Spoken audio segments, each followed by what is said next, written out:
It's 4 o'clock on a Thursday. You know what that means, don't you? It's time for another exciting episode of Taxi's Quarantini Happy Hour. Woohoo! Yeah, so excited. And here we go. Thank you, fake audience. Thank you, fake band. Let's see who's in the chat room. Gee, I bet Dan Weber's in there. Oh, look at that. There's Dan Weber now. Hey, Dan, how are you? Let's see. We've got Akira Canyon.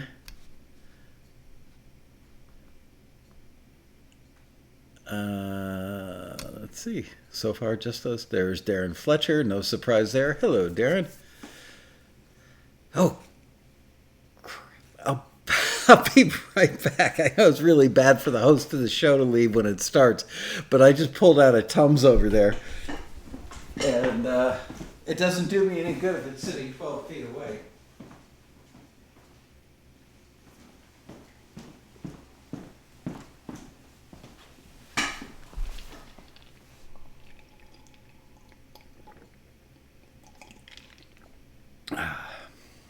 Swallowed them whole. You're supposed to chew them, but I didn't want to chew on camera. It was like chew ice. Hello. Let's see who we got. Darren Moss. Hello, Darren. Christopher Jones. Darren Fletcher. Dean Turner. Jesse J. Peck. Andre Stepanian. Joseph Alonzo. Nancy Khalil. Man, I'm getting to know your names better than my own kids. I make them wear name tags to the dinner table. Wind Chimes Music. Hello. I really should make some cardboard cutouts and put them on that door. It'd make my life a lot easier. Although this reminds me to stay in frame. Yuka Reschke, Martin Gravel, Mary Walker, Robert Vellacourse. Why are you addicted to this? Oh, because it's just comfortable. It's fun hanging out with friends. Excuse me, Daryl Berman, hello, Peter Rahill, Glenn Letts, Jai King. So, I was thinking after yesterday's show, I had a really good time playing you guys that Melanie stuff. And I went and listened to some other, it's really most of the versions of it. I listened to the stuff that's on Spotify. Somebody probably remastered it at some point, and it just so tubby sounded. Sounds like it's coming through a fuck. I mean, just sounded terrible. Hello, John Pearson. Oh, I got it right. Yuka Reschke. Reschke. Cool. Romanian? Just guessing. Mojo Bone. Rick Cabot Podmore. Bob Gunnerfelt. Solitaire Music. The band is back together. Wow, Darren Moss went and listened to Comes a Time after Melanie. Good job on that. I like that album. All right, Dave Merkel. So I went and listened to some more of the Melanie stuff, and was really disappointed in the mastering job they did on it. Just sounded terrible. I did find one more song that I want to play you. We'll get to that in a few minutes. German name, but I am Japanese. Interesting. Well, welcome to the show, Yuka. Darren Moss says, Comes a Time, still awesome. Pretty proud of that record, I gotta say. Not that I wrote any of the songs or sang them, but, I have my fingers on a lot of that record. It's funny, nowadays, engineers and producers, so many records are, like 5 engineers, 10 engineers, 6 or 8 producers. Back in my day, it was basically 1 producer and 1 or 2 engineers. Sometimes you'd get 3 or 4 if it was an act that bounced around to different studios. Maybe they were on tour and had to do, the stuff to meet a deadline, and they would record in the city they were in, so you'd get multiple engineers. But back then, pretty much you aligned yourself with a studio, and you worked there, and you were a staff engineer. And I was one of the few people that ever left a big studio like that and kind of went out on my own. Oh, yeah, I was going to turn my microphone up, but I'm not because I'm going to play music in a minute. Anyway, so yeah, there were like 16 engineers listed on Comes a Time, but I'm not exaggerating to say that myself and Paul Kaminsky, who was my assistant, probably did 80% of that record. Um, Listen to a bunch of Melanie, just her and her guitar. Yep, she was awesome. You know, she had the Stevie Nicks voice when Stevie Nicks was still in diapers, probably. Um, oh, I know what I wanted to show you guys. I pulled out. Sorry, I just did my makeup. The days that I put a little on my nose to get rid of that shine right there, I spend the whole rest of the episode with my nose feeling like I'm one heartbeat away from a sneeze. So these pictures I showed you the other day when I was doing, my life in retrospect, but they're relevant because people were asking yesterday about the drum booth. So here, you've seen this picture. Sorry you have to look at it twice. So hard to get this right. Anyway, see that thing that looks like a space capsule behind them? Behind the guy with the blue shirt and the blonde hair? That was the drum booth that you heard on the Melanie record. So hard to get rid of those reflections. There you go. So it had this like space capsule exterior. I think it actually had a carpeted floor in there, and it had some sort of combination of wood. Hey Edmund, hey Mojo, hey Betty. It had a combination of like wood slats and absorptive stuff in there. And these two shots really don't show the room all that well. Here's a shot of, I mean, look how we had Pecky cedar polycylindricals on the wall. I don't know if you can see those slatted things. That's what was on the inside of the drum booth as well. And that front door to the left of the mic input panel swung open to do a load in. Anyway, yeah, that place had a lot of carpet in it. A lot of carpet. And big, giant bass traps. Those things were like 3 feet deep. Those red nylon paneled bass traps were like 3 feet deep. And here's another shot of that room. This is from the back of the room looking forward. So you can see where that chair is up by the parquet floor. That chair is almost exactly the chair with the guitar leaning up against it. The back of that chair would be like hitting Melanie's hip if she were standing there in her spot for most of that record. The piano was actually turned around facing the control room, which is, see the parquet wood floor? That was the only live surface we had in that room. But yeah, we turned the piano totally around and then had to pay to get it retuned immediately after. And that was the control room right above that mic input panel back there.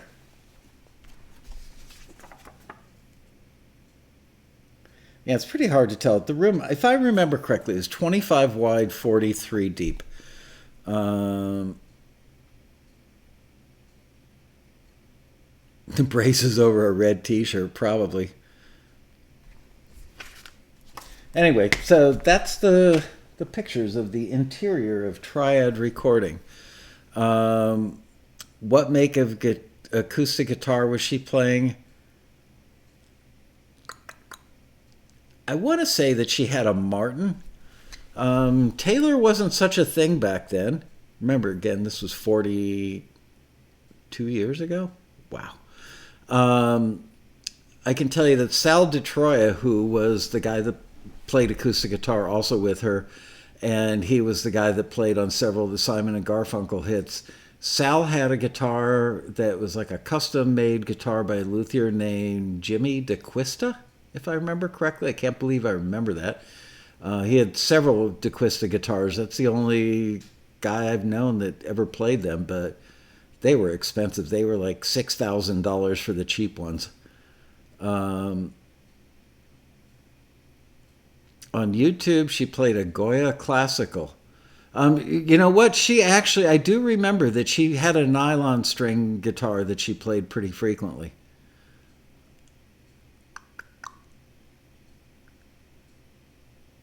All right. What else do I want to tell you guys? Oh, I took some questions that were in the comments from previous days, so let me go through those. This one's from Akira. I didn't see any comments. Yeah, I know. So I thought I'd throw in my 2 cents. ML, thanks for sharing your recording stories. You have a ton of memories to share, and I hope you have a good archive for a future documentary about the history of taxi. I'm sure I've got enough stuff laying around. I don't think taxi is that important in the context of the whole world, but I'm flattered that you think it's documentary worthy. For future topics, you said you are marketing for new members. I'm always marketing for new members. That's because I love marketing. And we like new members a lot too. Are you running short on submissions? No. Actually, we are up 30% on submissions this year. And for those of you who are going to worry and say, oh, I'm not, I don't want to be a member, I don't want to join, that means the competition's stiffer. Don't forget, taxi is not competitive. You're not competing against the other members. You're competing against the quality bar, the 2 criteria, which is, are you stylistically on target for what they asked for, and are you over the quality bar? It doesn't matter if there are 2 people that also meet those criteria or if 50 or 100 do. I mean, we've had times where we've had to call the receiving companies and say to them, we got so many things. I think it's a lot of times drones. A lot of people submit drones, and a lot of people submit really good drones. And I think, I don't know, sometimes we get in, like hundreds of drone submissions, and maybe like 30, 40, 50% of them are forwardable. And we have to call these companies and say, we're obviously not going to send you a file with like 280 drones in it. But we're going to break it up into like 3, 4, or 5 batches and send them to you like every other day for a week and a half, something like that, just so that it makes it manageable for them. We don't want to freak them out, Let's see, where was I? Or do you need more diversity? Diversity is always good. Actually, we've got a couple of libraries that we're working with right now that are looking for a lot of international stuff. And they absolutely love it when they ask, for like music you would hear in an Italian cafe and it comes from somebody in Italy. They just eat that up. Not that they wouldn't be equally as excited about something that came from elsewhere, but they love having, oh, this is from an actual person in Italy. Just rings their bell a little bit. So we always need more diversity. But I also discourage people from joining taxi if they do... Oh, what's that? Romani music, like gypsy music, Eastern European gypsy music. We've had several requests for that, I think, from an indie film and maybe a library recently. We've never had that requested in all the years we've been in business until the last couple of months. So, yeah, would I love to have 6 taxi members who do Romani really, really well? Sure, I would. If that's all they did and they weren't willing to expand their horizon and do other genres, I wouldn't want them to join taxi because they're going to be sorely disappointed. They could wait another 28 years before we get more Romani listings. So on one hand, yes, I like people with a diversity in the styles that they do. On the other hand, I wouldn't want somebody who only does one thing to join. Are you filling the pipeline up as current members grow beyond simple instrumentals and you need new blood for the bread and butter listings? No, it's just we want more members. It's just that's it. If I owned a gym, I would want more members. If I own, I'm trying to think what else. A country club, I'd want more members. I'm trying to think of other member type things, but yeah, it's just there are always people who graduate from taxi high.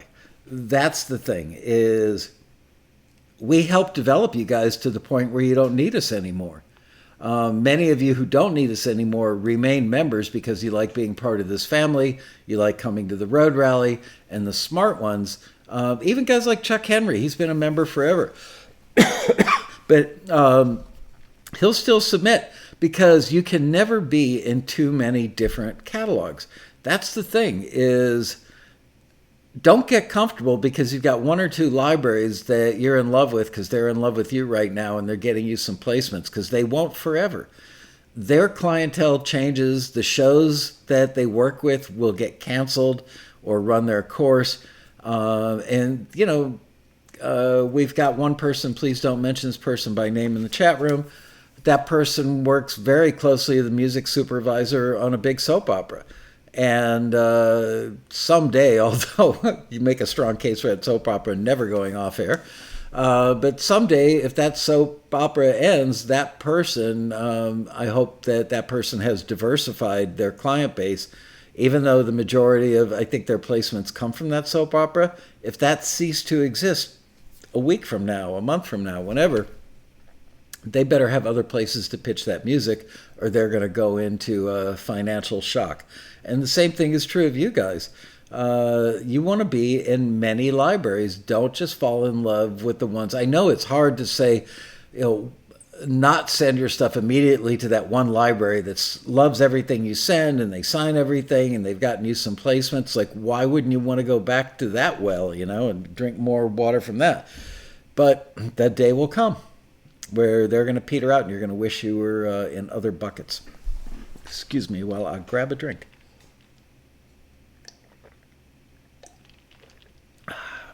Iced coffee. Much better than pouring it down the drain. Let's see. This is also from Akira, the same post. He said, can existing members help by acting as local evangelists, or should we keep things low-key and only share with our close friends? No, tell anybody you want. You'll run into what a lot of our members have reported to me for many, many years, which is you tell people you're a taxi member, they go, oh, man, you're just throwing your money away. You guys know better. Many of our members know better. It's the people who have never been a member. They've never experienced taxi TV. They've never been to a road rally. They've never gotten feedback from our screeners. They've never been part of the community on the forum. They just think there's this company that's going to take your money and make all kinds of promises and probably rip you off. It's their loss. But yeah, please evangelize. I will be eternally grateful, because there's so many people out there that think that they know what taxi is and they really don't have a clue. So would I love it if you would explain it to them? Get them to sit down and watch an episode of Taxi TV with you. Say, you know what? The best thing you can do is send the non-believers to the Success Story forum on the forum. And for those of you, you know, we only hear from a tiny little bit, a tiny percentage of you posting on that Success Story thing. Please go to forums.taxi.com and post under Success Stories. Okay? Any kind of success you've had because of taxi, whether it's meeting a publisher at the bar at the road rally, meeting somebody at a one-to-one mentor situation at the road rally. You know, you didn't get forwarded for the first year and a half, and then finally, ta-da, the light went on, and now you're getting forwarded, and you just had your first deal offer. Post that stuff. Let's see, what else did Akira say? I learned a lot over the past few weeks and plan to keep learning until I get past the screeners more often. Your attitude is perfect. To me, investing in taxi is better than investing in a master's in music. Thank you for saying that. A lot of people actually express that opinion, and I agree. I feel like a freshman at Taxi University and hope to graduate within the 5-year plan. Yeah, it took me 5 years to get out of college too, and it wasn't a master's program. I would love to hear your vision for the next few years. In the meantime, I'll continue to write, submit, forget, and repeat. I know this is really almost cliche to say this, but my vision for the next few years is exactly as my vision was when I started the company, which is bring you guys great opportunities and kind of coach you through giving you the tools so that you get submitted to these opportunities and you get deals and make money with your music and find out that you can live your dream. We do all kinds of little incremental things. We're getting ready now to start adding banners with thumbnails of excerpts of Taxi TV to all the videos that go out. First, we're doing it in some marketing videos, but then we're going to start doing it in listing videos as well. Just little things like that, you know. It's like maybe, you know, 2% of the people that open that email will click on that video. But, you know, that's a certain number of people that might not have gotten that little piece of education if they didn't belong to Taxi, if they didn't open that email, if they didn't click on that video. So that's part of the overall experience. We're trying to enrich your lives, enrich your skill set so that you can live your dream. We're not selling dreams. We're selling you the tools to help you succeed at your dreams. This one's from John Pearson. Hi, Michael. Really interesting show yesterday. Great music, and I can't believe you remembered all those details about the recording. Yeah, isn't that funny? I can't remember my kids' names, but I can remember all that stuff. Just incredible. So my idea for a Quarantini show from a few days back had to do with tagging. I believe the Taxi site states that the tags we put on our music on the site are for us only. Our tags are not passed along to the library when our songs are forwarded. They're replaced by tags from the screener / Taxi. Would you be able to share some examples of the tags we put on our songs and then show what the tags they get replaced with are? Just trying to get better at tagging. Yeah, I'm going to go get a can of spray paint and practice my tagging too. Hey, there's nobody out there to stop me right now. The streets are empty. In all seriousness, we find that the vast majority of members incorrectly tag their music. Maybe it's keyword stuffing, maybe it's putting stuff in the wrong fields, maybe it's most often or more often than not, it's just picking the wrong genre. So we want you to tag it now that we've got what we call Taxi 2.0 up and running and most of the features built at this point, not all, but most. We want you to tag your stuff internally so that you can find it. If you see a listing that asks for singer-songwriter stuff, we want you to be able to go, you know, to your account and just search singer-songwriter, and all your songs that you tagged with singer-songwriter will come up. It's just really for your own search purposes. The reason that we don't pass those tags along, like I said, are because most people get that stuff pretty wrong. So how do we tag it? We don't tag every song. We don't sit there and listen to it and go, oh, this would probably be that, and the keywords are this. Not. Basically, it gets tagged as a batch. Let's say if there was a listing for sad singer-songwriter songs, female vocal. When we send it to the industry people in disco, they get an email that says, here, click on this link to get your sad female singer-songwriter songs from Taxi. When they open that file, every song has the member's first name, last name, the song title, and it will be tagged with the genre that the listing was for. That makes most sense because the company said to us, can you find me sad female singer-songwriters? We ran a listing for sad female singer-songwriters. We found your music, which is a sad female singer-songwriter. We send it back to the person who asked for it, going, guess what? You got some sad singer-songwriter here. That way, if they sign you, they're going to re-tag it, probably. I don't know that they would necessarily wipe out our keywords. They may add to them. So that it's really kind of a simple little no-brainer thing. So that's the answer to that. Sorry I don't have a more impressive answer, John, but that's what it is. Element Studios says, man, I got to join Taxi. Weren't you a member at some point? I thought you were. You're from the Bahamas, right? You've been around forever. Have you just been kind of an outed lurker all this time and you've never actually been a member, Element? Oh my goodness. My phone is plugged into my monitors.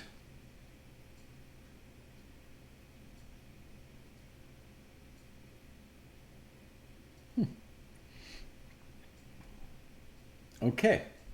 Well then, let me mute that.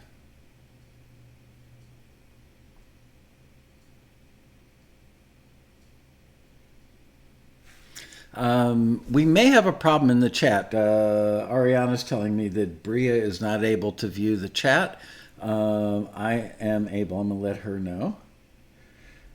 But I had a Melanie song pulled up on my phone on YouTube, and it just told me there was a server error. So I have a feeling that YouTube is going to be flaky today. Just saying. And I noticed there's no more chit chat going on in the chat room. Are you guys alive in there? Somebody say something.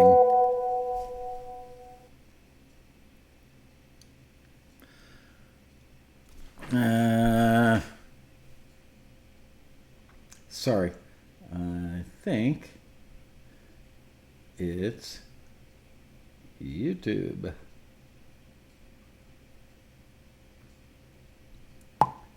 Okay. Yeah, I'm getting nothing else in the, oh, come on. I'm doing a show. Okay, I'm muting you guys, Bria and Ariana, because I can't do the show. Oh my gosh. I can't do the show and be doing this the whole time. Okay, so I don't know if you guys can hear me or see me or not. I'm hoping you can.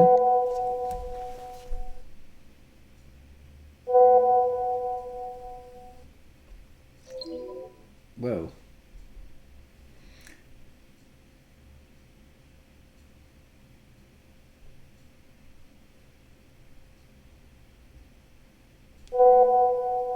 My goodness. Okay. I have no idea if I've got an audience right now. I just have no idea, but I'm going to keep going as if I do. All right. Glenn Letts asked the question. Michael, you were asking about ideas for Thursday's Quarantini show. Here's a couple. What do you think about a show discussing a step-by-step approach to a simple instrumental taxi listing? We've done that already. We actually did it with Steve Barden at his old house about 4 or 5 years ago. I went there and he did kind of an acoustic guitar, bluesy, swampy thing that would have been good on that show with the guys with the beards, whatever that was called. So that is actually in the Taxi TV archives on YouTube.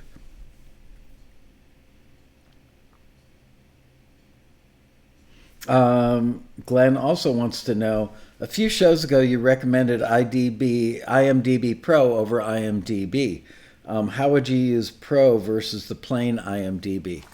So I don't believe that regular free IMDb gives you the ability, it will let you go in and look at cast and crew, but it doesn't let you search, if I remember correctly. Like, I can go into IMDb Pro and I can search for independent films that are, with a production budget of $1 million to $5 million, and it asks you for different stages: pre-production, in production, in post-production, or released. So if I'm looking for if I want to reach out to music supervisors working on independent films, then I simply go to IMDb Pro and I look at independent films, in the $1 million to $5 million range that are in post-production.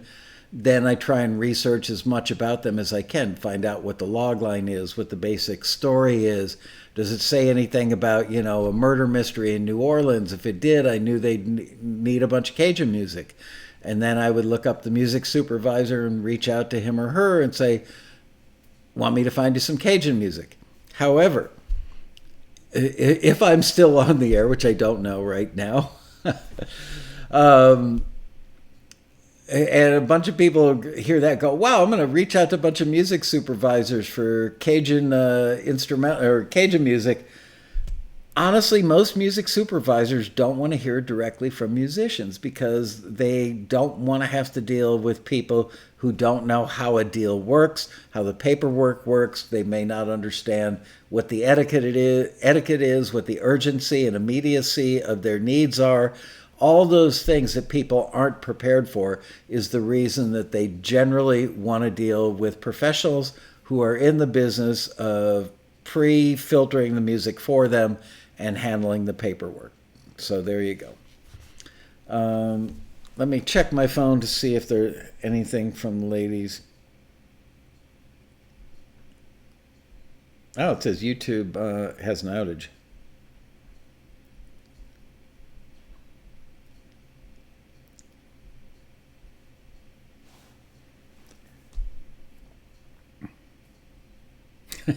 Finding out if I'm talking to an empty world right now. No way to tell. Here, let me try and log on to YouTube, see what happens.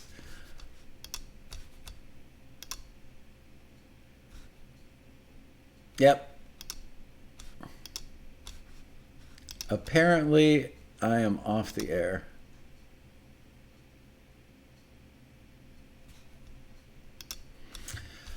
All right. Well, I guess I'm off the air because of a YouTube outage. So if anybody's watching right now, I'm just going to end the show. We'll just pick up where we left off tomorrow on the Friday episode of the Quarantini Happy Hour. See you then, guys. Play me out, band. Woohoo! Bye-bye. See you Friday when hopefully YouTube is back together.